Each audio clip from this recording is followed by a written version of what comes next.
So I've been going through my old videos, seeing if I've gotten any better at this. The jury's still out on that one. My very first video, making a gift box out of reclaimed wood, I got some nice comments on how I cut thin strips of wood for the trim. This is what I used. It's a really simple jig. Piece of plywood with a flat edge here to run against the fence. A parallel edge with a notch cut in it. And a handle. I think I spent all of 5 minutes making it before I used it. In order to use it, this edge goes against the fence. Your stock goes into the notch.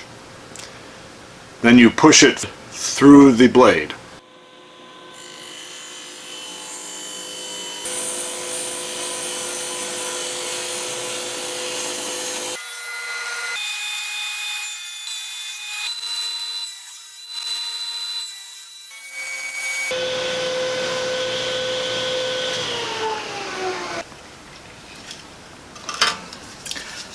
Okay, so I've cut a good handful of strips, all 1/8 inch thick. Now the trouble with this jig is, once I get down to a certain distance, in this case it's about 1.5 inches of my stock, my fingers are getting way too close to the blade.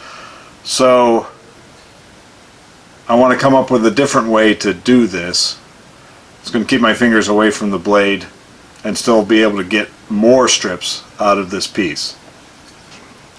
So I came up with this piece of plywood with a handle to hold the stock against the strip ripping jig.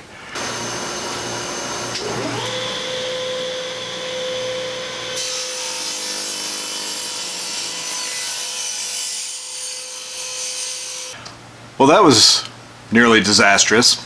You probably noticed the wood start to rise up on the blade as I was pushing it through.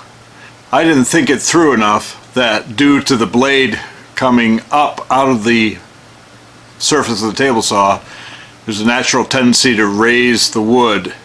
That's why you should always have downward pressure when you're feeding it through. So I've modified it. It's looking really goofy at this point with some extra pieces. And we'll see how that goes.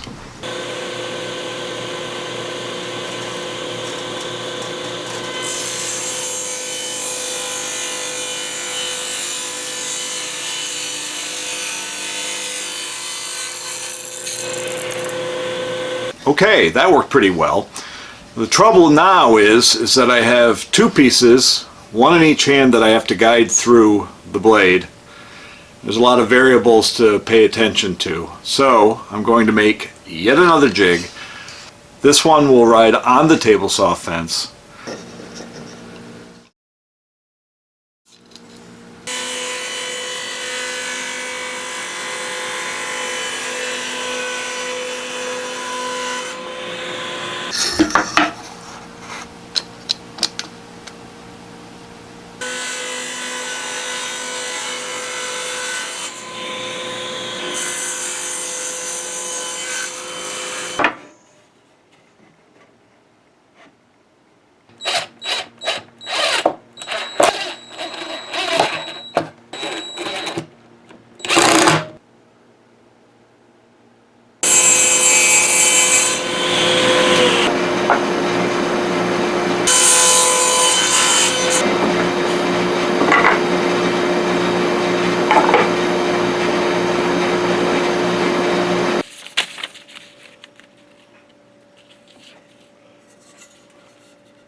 So that worked pretty well. Got strips and a full yield out of that piece of wood I had. In retrospect, I probably wouldn't use this just because it's a little harder to control the wood with it, unless I really wanted to get those last few strips out of the piece. If you can live with a large cutoff, it's better to hold it with your hand. You just don't want to get your hand too close to the blade. I think overall this is safer because it rides the fence.